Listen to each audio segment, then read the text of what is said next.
நண்பர்களுக்கு வணக்கம். நான் எட்டியப்பசூடன்.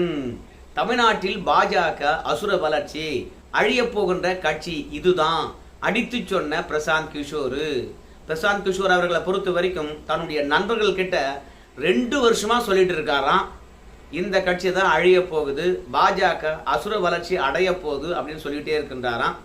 அவங்க நண்பர்கள் யாரு, அழிய போகின்ற கட்சி இது, பாஜக உண்மையாகவே அசுர வளர்ச்சி அடைய போதா, பாஜக அசுர வளர்ச்சி அடைய போகுதுன்னு சொல்லிட்டு நான் எப்படி சொல்றேன்னு தெரியுமா அப்படின்னு சொல்லிட்டு பிற மாநிலங்களில் பாஜக அதனுடைய வளர்ச்சி தொடக்கம் எப்படி இருந்தது, கடைசியில் எப்படி அசுரத்தனமாக வளர்ந்தது, அதே போன்ற வளர்ச்சி தமிழகத்தில் பார்க்க முடிகிறது. அதனால அழிய போகின்ற கட்சி இதுதாங்க அப்படின்னு சொல்லிட்டு பல்வேறுபட்ட தகவலை பிபிசி நிறுவனத்துக்கு பிரசாந்த் கிஷோர் அவர்கள் போட்டு உடைச்சிருக்கிறாரு. ஸோ அதை பற்றி தான் இங்கே பேச போகிறேங்க. அதற்கு முன்பாக இந்த விவசாயியுடைய யூடியூப் சேனலை சப்ஸ்கிரைப் பண்ணிக்கோங்க, உங்கள் நண்பர்கிட்டையும் சொல்லுங்க. பிரசாந்த் கிஷோர் அவர்கள் என்ன சொல்கிறான்னு கேட்டிங்கன்னா, எடப்பாடி பழனிசாமி வியூகத்தை மாற்றிருக்க வேண்டும். பாஜகவுடன் கூட்டணி கிடையாது. பாஜகவுடன் கூட்டணி இருந்துச்சுன்னு வச்சுங்களேன், திமுகவுக்கு இணையான ஒரு கூட்டணியாக அது இருந்திருக்கும். அதனால் எடப்பாடி பழனிசாமியை பொறுத்த வரைக்கும் வியூகத்தை மாற்றிருக்க வேண்டும். ஒரு பக்கம் பாஜகவை எதிர்கொள்ள வேண்டும், இன்னொரு பக்கம் வலிமையாக இருக்கக்கூடிய திமுகவை எதிர்கொள்ள வேண்டும். நம்மகிட்ட கூட்டணி பலமாக கிடையாது அப்படின்னா வியூகத்தை மாற்றிருக்க வேண்டும். அப்படி எடப்பாடி பழனிசாமி 2 பேரை எதிர்கொள்வதற்கு புதிய வியூகத்தை வகுக்காத காரணத்தினால தான் இப்போ 34 தொகுதிகளில் போட்டியிட்டு 20.86% வாக்குகளை வாங்கியிருக்கிறார். ஆனால் ஸ்டாலினை பொறுத்த வரைக்கும் தொடர்ச்சியாக தன்னுடைய கூட்டணியில் இருக்கக்கூடிய பிரச்சனையை நேரடியாக அவரே தலையிட்டு, யாராவது ஒருத்தர் கருக்கும் முறுக்குன்னாங்கன்னு வச்சுங்களேன், உடனே ஃபோன் எடுத்து, என்னப்பா திருமாவளா, என்ன பிரச்சனை, ஏன் கூட்டணிக்கு எதிராக பேசிகிட்டு இருக்க அப்படின்னு பேசிவிடுது. காங்கிரஸில் ஏதாவது கூட்டணிக்கு எதிராக சலசலப்பு எழுந்துச்சின்னு வச்சிங்களேன், என்னங்க ஆச்சு அப்படின்னு ஸ்டாலின் அவர்களே பேசிடுவாராம்.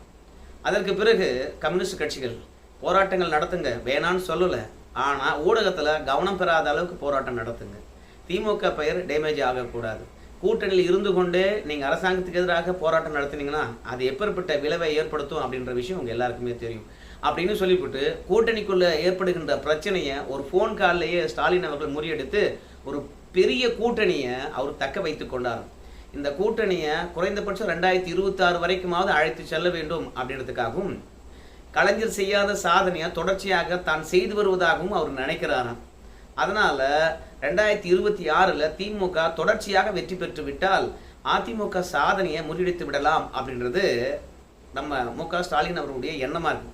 அதற்காக கூட்டணியானது எக்காரணம் கொண்டும் பிரிந்து விடக்கூடாது என்பதில் அவர் ரொம்பவே கவனமாக இருந்தாராம். அப்போ எடப்பாடி பழனிசாமியை பொறுத்த வரைக்கும் திமுக கூட்டணியிலிருந்து யாரும் பிரிந்து வரமாட்டாங்க என்று தெரிந்த பிறகு தன்னுடைய கூட்டணியை உடைச்சிருக்க கூடாது. எதிராளி என்ன சொல்லுவான், ஆஹா ஓஹோ என்றா அதிமுக வெற்றி பெற போது பாஜக கூட்டணியில் இருந்தா அப்படின்னு நான் சொல்ல போகிறேன், கிடையாது இல்லையா? அதனால் பாஜக இருந்தால் அதிமுகவுக்கு வாக்கே விழாது அப்படின்னு தான் சொல்லுவான். பாஜக மதவாத கட்சி என்று தான் சொல்லிட்டு கட்டமைப்பான். ஆனால் பாஜக வளர்ச்சியை எடப்பாடி பழனிசாமி பார்த்துருக்கணும் இல்லையா? பாஜக வேண்டாம் என்று முடிவெடுத்த பிறகு நீங்கள் வியூகத்தை மாற்றியிருக்க வேண்டும். அந்த வியூகங்களை மாற்றாததும் கூடுதலான கவனம் செலுத்தி தேர்தலை சந்திக்காத காரணத்தினாலும் இன்னைக்கு அதிமுக பல இடங்களில் 3ஆவது இடம் போய் பாஜக 2ஆம் இடம் வந்திருக்கிறது. பாஜகவுடைய வளர்ச்சி 2 ஆண்டு காலமாக நான் சொல்லிட்டு இருக்கிறேன், அசுரத்தனமாக வளர்கிறது. பாஜக 2.5% கட்சி, நோட்டா கட்சி அப்படின்னு சொல்லிட்டு இருக்காங்க. நிச்சயமாக பாஜக நோட்டாவுடன் போட்டி போடுகின்ற கட்சி கிடையாது என்று என்னுடைய நண்பர்கள்கிட்ட 2 ஆண்டு காலமாக சொல்லிட்டு இருக்கேன். இரட்டை இலக்கத்தில் வாக்குகள் கிடைக்கும், நீங்கள் பார்த்துட்டு இருங்க அப்படின்னு பிரசாந்த் கிஷோர் அவர்கள் திமுக கிட்ட தொடர்ச்சியாக சொல்லிக்கிட்டே இருந்தாராம். இப்படி திமுக கிட்ட சொல்லிக்கிட்டே இருந்ததன் காரணமாகத்தான் பாஜக கூட்டணி பலமாக வந்துடக்கூடாது, பாஜகவை தனிமைப்படுத்தணும், அதிமுகவை தனிமைப்படுத்தணும் அப்படின்றதுக்காக தான் திமுக அதிமுக பாஜக கூட்டணி இருந்தால் வாஷ் அவுட் ஆகிடும், இப்போ சிறுபான்மையினர் வாக்கே அளிக்க மாட்டாங்க அப்படின்னு சொல்லிட்டு அவங்க கூட்டணியை வச்சு பேச வச்சாராம்.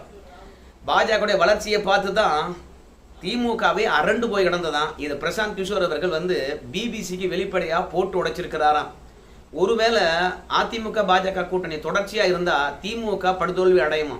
அப்படி படுதோல்வி அடைகின்ற போது திமுகவுடைய வாக்குகளை பாஜக கவர்வதற்கான வாய்ப்பு இருக்கிறது. ஸோ திமுக அழிவு நிலைக்கு போயிடக்கூடாது, வெற்றி என்பது தொடர்ச்சியாக இருக்க வேண்டும் என்றால் அதிமுக பாஜக கூட்டணியை உடைக்கணும் அப்படின்றதுனால பிரசாந்த் கிஷோர் அவர்கள் 2 ஆண்டு காலமாக சொன்ன விஷயத்தை காதல வாங்கி பாஜகவை சாதாரணமாக கருதாம ஸ்டாலின் அவர்கள் ரகசிய வேலை பார்த்தாராம். இது பிரசாந்த் கிஷோர் அவர்கள் சொல்வது.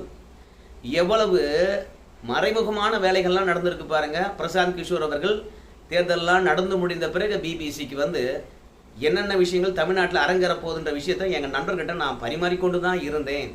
இந்த விஷயங்கள் எடப்பாடி பழனிசாமிக்கும் தெரியும், ஆனால் தெரிந்தே விட்டுட்டாரு அப்படின்னு பிரசாந்த் கிஷோர் அவர்கள் வந்து சொல்கிறார். அதோடு இல்லாமல் பாஜக கூட்டணியில் அதிமுக கிடையாது அப்படின்னா பாஜகவையும் சேர்த்தே எதிர்த்திருக்க வேண்டும் அதிமுக. திமுக கூட்டணி இல்லை என்று சொன்ன பிறகு அது ஆட்சியாக இருந்தாலும் கட்சியாக இருந்தாலும் பாஜக போட்டு அடித்தாங்க. பாஜக பொறுத்த வரைக்கும் தமிழ்நாடு வருகின்ற பொழுதெல்லாம் பாஜகவுக்கு அதிமுக தோழமை கட்சி போல சித்தரிச்சிட்டாங்க. ஆனால் பாஜகவுக்கு எதிரி கட்சியே வந்து திமுக தான் என்று நிலைநிறுத்திட்டாங்க. அதன் மூலமாக பாஜகவுக்கும் திமுகவுக்கும் லாபம் கிடைச்சது, அதிமுகவுக்கு அடி விழுந்தது அப்படின்னு சொல்றாங்க. எப்படி அப்படின்னு பார்க்கும்போது திமுகவை எதிரி கட்சியாக பாஜக முன்னிறுத்துறதுனால திமுக எதிர்ப்பு வாக்குகள் பாஜகவுக்கு வந்துடுச்சான். ஆனால் அதிமுக பொறுத்த வரைக்கும் திமுகவையே எதிர்த்து பேசுனதுனால பாஜக எதிர்ப்பு வாக்குகள் அதிமுகவுக்கு வரலையா.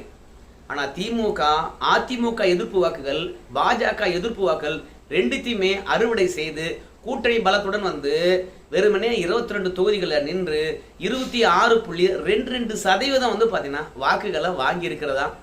ஸோ பாஜகவினுடைய முக்கிய தலைவர்கள் தமிழகம் வருகின்ற போதெல்லாம் அதிமுகவுடைய தலைவர்களை புகழ்ந்ததன் மூலமாக எங்களுக்கு அதிமுக பொறுத்த வரைக்கும் தோழமை கட்சி தாங்க அப்படின்றத அழுத்தம் திருத்தமாக பதிவு வச்சாங்களாம். உங்களுக்கு கூட ஞாபகம் இருக்குமே, நம்முடைய ஜெயக்குமார் அவர்கள் கூட வந்து பத்திரிகை சந்திப்பில் சொன்னார், பாஜகவில் சொல்லிக் கொள்ளுகின்ற அளவுக்கு அவங்களுக்கு தலைவர்கள் கிடையாது, அதனால் எங்கள் ஆட்சியும் எங்களுடைய தலைவர்களையும் புகழ்ந்துட்டு போகிறாங்க, அது எங்களுக்கு நல்லது தானே அப்படின்னு சொல்லிவிட்டு ஏதோ அவங்க தலைவரை தூக்கி நிறுத்துறாங்க அப்படின்னு நினச்சாங்களாம். ஆனால் அதிமுக தோழமை கட்சி என்று சொன்னதன் காரணமாக திமுக எதிர்ப்பு வாக்கள் பாஜகவுக்கு தான் போச்சான், அதிமுக போகவே இல்லையா.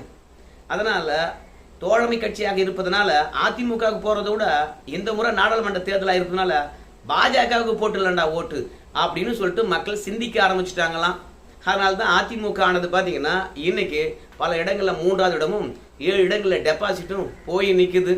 அதனால தான் பிரசாந்த் கிஷோர் அவர்கள் சொல்கிறாரு, அதிமுக தன்னுடைய வியூகத்தை மாற்றிருக்க வேண்டும், மாற்றவில்லை. வழக்கமான தேர்தல் என்று நினச்சிக்கிட்டு தேர்தலை எப்படி வழக்கமாக சந்திப்பாங்களோ அப்படியே சந்தித்தாங்க. அதனால தான் பலமான கட்டமைப்பு இருந்தாலும் அதிமுக வந்து பார்த்தீங்கன்னா செம்ம அடி வாங்கிடுச்சு அப்படின்னு பிரசாந்த் கிஷோர் அவர்கள் சொல்லி, அதற்கு பிறகு பாஜக பொறுத்த வரைக்கும் தெலுங்கானா, ஆந்திரா, கேரளா இந்த இடங்களை ஒப்பிட்டு பாருங்களேன், பாஜக எங்கிருந்து எங்கே போய் தொட்டிருக்கு பாருங்களேன். அதனால் தெலுங்கானாவில் எப்படி வளர்ந்ததோ அதே போன்று தமிழகத்தில் பாஜக வளர்ந்து கொண்டு இருக்கிறது. உங்கள் எல்லாருக்கும் தெரியும், தென்னிந்தியாவில் பாஜக வளர்ச்சி ஒன்றுமே கிடையாது, அதுக்கு தென்னிந்தியாவில் இடமே கிடையாது. மொத்தமாக வந்து நார்த் இந்தியா தான் பாஜக பொறுத்த வரைக்கும் நார்த் இந்தியா கட்சி அப்படின்னு வந்து காங்கிரஸ் கட்சியும் சரி காங்கிரஸ் கூட்டணி கட்சிகளும் சரி கணக்கு போட்டன. அதனால் தென்னிந்தியா பொறுத்த வரைக்கும் நம்ம கோட்டை என்பதனால தென்னிந்தியாவை பெருசாக கவனிக்க தேவையில்லை, நார்த் இந்தியாவில் போயிட்டு பாஜக ஒழிக்கிற வேலையை பார்க்கணும் அப்படின்னு சொல்லிட்டு நார்த் இந்தியாவில் தீவிரமான பிரச்சாரத்தை முன்னெடுத்தாங்களாம் இந்தியா கூட்டணிக்காரங்க மோடிக்கு எதிராக. தென்னிந்தியாவை அது கோட்டை தாண்டா, கூட்டணியும் பலமாக இருக்கடா, நமக்கு தாண்டா வரும் அப்படின்னு நினச்சாங்களாம். ஆனால் எதிர்பார்த்த அளவுக்கு நார்த் இந்தியாவில் பாஜகவுக்கு கை கொடுத்துருக்கான்னு கேட்டிங்கன்னா ஒரே ஒரு மாநிலத்தை தவிர மற்ற எல்லா மாநிலமும் கை கொடுத்துருக்குதான். ஆனால் பாஜகவுக்கு எதிர்பாராத விதமாக தென்னிந்தியாவில் மிகப்பெரிய வெற்றியை கொடுத்து பாஜகவை ஆட்சி கட்டலில் கொண்டு போய் நிறுத்தியிருக்கிறது. பாஜக மட்டும் தெலுங்கானா, ஆந்திரா, ஒரிசா இந்த 3 ஸ்டேட்டில் வெற்றி பெறவில்லை என்றால் அதனுடைய மொத்த எம்பிக்கள் எண்ணிக்கை 220 தான் இருந்திருக்கும். காங்கிரஸ் தென்னிந்தியாவில் பாஜக இடமில்லை அப்படின்னு சொன்னாங்க. ஆனால் நான் வந்து 2 ஆண்டு காலமாக சொல்லிட்டு இருக்கேன், தென்னிந்தியாவில் தான் பாஜக முகாமே போட்டிருக்குது, அசுர வளர்ச்சி அடைஞ்சிருக்குது. சும்மானா நீங்கள் பார்த்தீங்கன்னா தென்னிந்தியாவில் பாஜக இடமே கிடையாது, அதுவும் தமிழ்நாட்டில் கால் ஊன்ற முடியுமா அப்படின்னு கேள்வி கேட்டிருக்காருங்க. அங்கேயும் அசுர வளர்ச்சி அடையுது அப்படின்னு சொன்னேன். இந்தியா கூட்டணி தென்னிந்தியாவை கோட்டை விட்டதுனால பாஜக ஆட்சி கட்டலுக்கு போயிடுச்சு, காங்கிரஸ் ஆட்சியை இழந்தது. அதனால் பாஜகவை எந்த இடத்திலும் சரி குறைத்து மதிப்பிடாதீங்க அப்படின்னு சொல்லிட்டு 2026 பாஜக தமிழகத்தில் ஆட்சி கட்டலில் வருமா அப்படின்னு சொல்லும்போது அதுக்கு பிரசாந்த் கிஷோர் அவர்கள் சொல்கிறாரு, 2026 பாஜக தமிழகத்தில் ஆட்சி கட்டலில் வராது. திராவிட கழகங்களை வீழ்த்தி விட்டு அவ்வளோ வேகமாக பாஜக வந்து பார்த்தீங்கன்னா தமிழகத்தில் ஆட்சி கால் ஊன்றாது. ஆனால் அது வெற்றியை தீர்மானிக்கின்ற அளவுக்கு 2026 பலமான கட்சியாக இருக்கும். அதனால் சுதாகரித்துக் கொள்ளுங்க. 2026 பாஜக எவன் முதலமைச்சர்னு கை காட்டதோ அவன் தான் இருப்பான், வேற யாரும் இருக்க மாட்டாங்க அப்படின்னு பிரசாந்த் கிஷோர் அவர்கள் தென்னிந்தியாவில் பிற மாநிலங்களில் எந்த அளவுக்கு வேகமாக வளர்ந்து வருது, அது தொடக்கம் என்பது யாராலும் அறிந்து கொள்ள முடியாத அளவுக்கு சிறிதாக இருக்கும், ஆனால் திடீர்னு விஸ்வரூபம் எடுக்கும். அப்படிதான் தமிழகத்தில் 11.24% வாக்குகளை வாங்கியிருக்கிறது. எல்லாரும் என்ன சொல்கிறாங்க, வேட்பாளருக்காக விழுந்தது, கூட்டணி கட்சிகளுக்காக விழுந்தது, பாஜக விழுந்தது கிடையாது அப்படின்னு சொல்கிறாங்க. அகில இந்திய அளவில் என்னுடைய தேர்தல் கருத்து கணிப்புகள் பொய்யா இருக்கலாம், ஆனால் தமிழகத்தில் 2 ஆண்டு காலமாக நான் சொல்லி வந்தது அப்படியே நடந்திருக்குது. இரட்டை இலக்கத்தில் வாக்குகளை வாங்கி இருக்கிறது. ஸோ இனிமேலும் மெத்தனமாக இருந்தீங்கன்னா அதிமுக அழிந்து போய்விடும். அதிமுக இடத்தை பாஜக 2031 பெற்றுவிடும். தமிழகத்தில் பாஜக பொறுத்த வரைக்கும் அதிமுக வாக்கு வங்கிகளை எப்போது கவர்ந்து விட்டது. இனிமேல் அதிமுக பொறுத்த வரைக்கும் இளம் தலைமுறை வாக்காளர் இருக்காங்க இல்லையா, அவங்கள தேடித்தான் ஓட வேண்டும். அதிமுக இளைஞர்களை இழுப்பதற்கு தவறிவிட்டது. தமிழக மக்களுக்காக அதிமுக செஞ்சிருக்கின்ற நலத்திட்டங்களை சொல்வதை விட தலைவர்களுடைய பெருமையை கொண்டு சேர்த்திருக்க வேண்டும். அதிமுக அவங்க தலைவருடைய பெருமையை கொண்டு சேர்க்கவில்லை. எடப்பாடி புராணத்தை சொன்னதுனால, எடப்பாடி சமீபகால அரசியல்வாதியாக இருப்பதனால தமிழக இளைஞர்களுக்கு எடப்பாடி பழனிசாமி மீது ஈர்ப்பு இல்லை. ஆனால் அண்ணாமலை மீதும் அதிரடியான பேச்சு மூலமாகவும் தமிழக இளைஞர்களை அண்ணாமலை அவர்களை இழுத்துட்டாரு. அதுதான் அதிமுகவினுடைய அழிவுக்கு காரணமாக போச்சு. எப்போதும் சரி, ஒரு கட்சி அழிந்தாதான் இன்னொரு கட்சி வளரும் என்று சொல்லுவாங்க. நெருக்கமாக இருந்தே அதிமுகவை ஆட்டை போட்டது பாஜக அப்படின்னு சொல்கிறாங்க. இதை ஏற்றுக்கிறோமா அப்படின்னு சொல்லும்போது ஓரளவுக்கு அதிமுக இளைஞருடைய வாக்கை கவர தவறிடுச்சு. அதே மாதிரி நகர்ப்புறங்களில் எப்போதும் அதிமுக பெருசாக வாக்குகள் விழாது. கிராமப்புறங்களில் தான் வந்து பார்த்தீங்கன்னா எம்ஜிஆர் ஜெயலலிதாவுடைய பாசமும் அவங்க மீது வைத்திருக்கின்ற பற்றும் கிராமப்புற மக்கள் வாக்களிப்பாங்க. அந்த வாக்குகள் அப்படியே விழுந்திருக்கிறது. ஸோ நகர்ப்புறங்களில் பாஜக திமுக வாக்குகளை கவர்ந்திருப்பதாக நம்முடைய பிரசாந்த் கிஷோர் அவர்கள் சொல்கிறாரு. அவர் சென்னையை அடிப்படையாக வச்சு தான் சொல்லுவார்னு நினைக்கிறேன். ஏன்னா எம்ஜிஆர் காலத்தில் இருந்தே வந்து சென்னை என்றால் திமுக கோட்டை. அப்படி இருக்கும்போது அந்த இடத்துல மத்திய சென்னையும் தென் சென்னையும் திமுகவை தூக்கி சாப்பிட்ற மாதிரி பாஜகவினர் வாக்கு வாங்கியிருக்காங்க. அதனால் நகர்ப்புறமாக இருந்தாலும் சரி, கிராமப்புறமாக இருந்தாலும் சரி, ஒட்டுமொத்தமாக ஸ்வீப் பண்ணியிருக்கிறது. கிராமப்புறத்தில் அதிமுக வாக்குகளையும் நகர்ப்புறத்தில் திமுக வாக்குகளையும் பாஜக கவர்ந்து தான் 11.24% வாக்குகள் வாங்கியிருக்கிறது. அதனால் அதிமுகவா அல்லது திமுகவா அழியும் என்றால் விரைவாக அதிமுக அழிஞ்சுவிடும் பாஜக வளர்ச்சி காரணமாக அப்படின்னு சொல்லியிருக்கிறாங்கப்பா. ஆனால் இந்த நாடாளுமன்ற தேர்தல் என்ன சொல்லியிருக்குது அப்படின்றத நம்ம பார்க்காம விட முடியாது இல்லையா. ஏன்னா திமுக பொறுத்த வரைக்கும் 2019 33% மேலான வாக்குகளை அந்த கட்சி மட்டும் பெற்றிருந்தது. அன்றைக்கும் இதே மாதிரி 21 தொகுதிகள் தான் இருந்தது. இந்த முறை 22 தொகுதியில் நின்றுக்குது. அன்றைக்கி 33, ஆனால் இன்றைக்கி 26. அப்போ கிட்டத்தட்ட ஒரு 6% வாக்குகள் திமுகவுக்கு குறைஞ்சிருக்குது. அதே மாதிரி 2019 பாஜகவுடைய இண்டிவிஜுவலான வாக்கு என்பது 5.5% தான். 2014 அப்போ மக்கள் நல கூட்டணி போட்டாங்க இல்லையா பாஜக தலைமையில், அப்போ 5.5% வாக்குகள் தான் பெற்றது. ஆனால் இன்னைக்கு 11% மேலே வாங்கியிருக்குது. அப்போது திமுக இழந்த 6% வாக்கானது நேரடியாக பாஜகவுக்கு தான் வந்திருக்குது. ஆனால் அதிமுகவுக்கு வர வேண்டிய அந்த திமுக வாக்குகள் பாஜகவுக்கு போனதுனால இன்னைக்கு பாஜக அசுர வளர்ச்சி அடைந்திருப்பதாக சொல்கிறாங்க.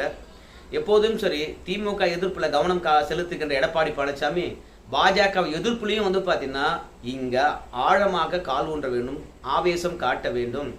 அப்படி கிடையாது, டெல்லியில் இருக்கிறாங்க உள்ள பிடிச்சி போட்டுருவாங்க அப்படின்னா தமிழக மக்கள் கண்டிப்பாக அதிமுக நிராகரிப்பாங்க. அதனால் பாஜக வலிமையாக எதிர்க்கக்கூடிய வியூகத்தை எடப்பாடி பழனிசாமி கட்டமைக்க வேண்டும். 2026 அதிமுக காங்கிரஸ் கூட்டணி உருவாகும் என்று நான் சொல்ல மாட்டேன். ஆனால் எடப்பாடி பழனிசாமி பெரிய கூட்டணி அமைக்க வேண்டிய நிர்பந்தத்தில் இருக்கிறாரு. இல்லை என்றால் 2026க்கு பிறகு அதிமுக இருக்கிற இடம் தெரியாது அப்படின்னு பிரசாந்த் கிஷோர் அவர்கள் சொல்லியிருக்கிறாரு. எல்லாமே பல முறை நம்ம பேசின விஷயங்கள் தான். பிரசாந்த் கிஷோர் அவர்களும் அதை தான் பேசியிருக்கிறாரு. பொறுத்து பார்ப்போம் அதிமுகவுக்கு அழிவு காலமாக அந்த இடத்த பாஜக வந்து நிற்க போதா இல்லைன்னு சொல்லிட்டு. இந்த வீடியோ பற்றி எனக்கு நீங்கள் சொல்லுங்கள். நன்றி.